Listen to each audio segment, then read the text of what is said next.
Hi good morning friends. तो आज हम बात कर रहे हैं कि एएनएम के एग्ज़ाम्स कैसे होते हैं, किस टाइप के क्वेश्चंस पूछे जाते हैं। तो बहुत सारे जो बच्चे हैं जिनको नहीं पता है, न्यू फ्रेशर्स, उनके लिए ये वीडियो है कि एएनएम में जो होता है वो 3 एग्ज़ाम्स होता है। तो उसमें एक मिड टर्म एग्ज़ाम होता है और एक टर्म एग्ज़ाम होता है और एक फाइनल एग्ज़ाम होता है, ठीक है।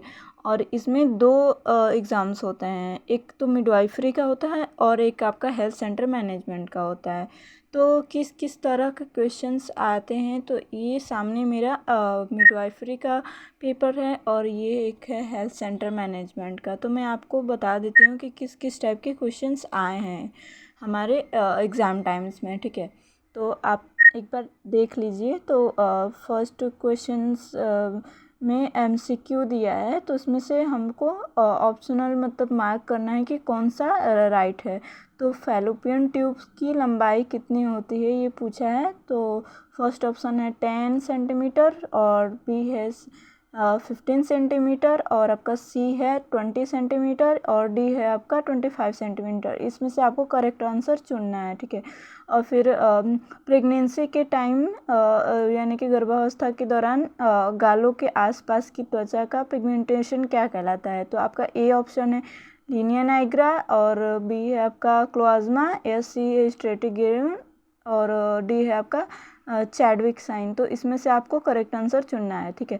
और फिर थर्ड है आपका कि आपातकालीन गर्भ निरोधक की गोलियां कितने घंटों के भीतर ली जाती है, ठीक है। तो ए है आपका 82 आवर्स और बी है आपका 32 आवर्स और आपका सी है 72 आवर्स और डी है आपका 62 आवर्स।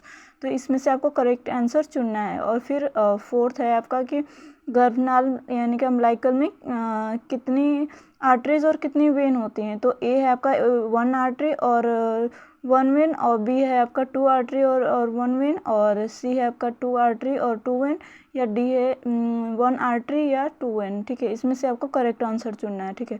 और आपका 5 है एंटीरियर फाउंटेनल कब बंद हो जाता है। तो ए है आपका एट बर्थ, बी है आपका 6 मंथ पे, सी है आपका 18 मंथ पे या डी है आपका 12 मंथ पे। तो इसमें से आपको 5 क्वेश्चंस दिए हैं, इसमें से आपको जो भी आता है इसमें से 4 क्वेश्चंस को पुट आउट करना है आपको। इसमें से इम्पोर्टेंट है, ये आपको करने हैं, ठीक है। और choose right and wrong in the following attempt, यानी कि इसमें से क्या राइट है और क्या रॉन्ग है, इसमें से आपको चूज़ करना है। तो पहला क्वेश्चन इसमें ये दिया है कि एक्सपेक्टेड डेट ऑफ डिलीवरी जिसे नेगल्स फार्मूला का उपयोग किया जाता है, क्या ये सही है या गलत। तो इसमें से आपको बताना है कि ये सही है या गलत, ठीक है। फिर दूसरा है ब्रेस्ट फीडिंग एक प्राकृतिक गर्भ निरोधक के रूप में कार्य करता है, ये सही है या गलत। और इसको भी मतलब बताना है कि सही है, ये अगर गलत होगा तो गलत पे टिक लगाना है, ठीक है। और रक्तस्रावी रोग से बचाव के लिए नवजात को क्या विटामिन डी के दवा दी जाती है कि नहीं। तो इसमें से आपको करेक्ट आंसर चुनने हैं। और आपका चौथा है अपगार स्कोरिंग में कुल 6 लक्षणों का आंकलन किया जाता है, सही है या गलत, ठीक है।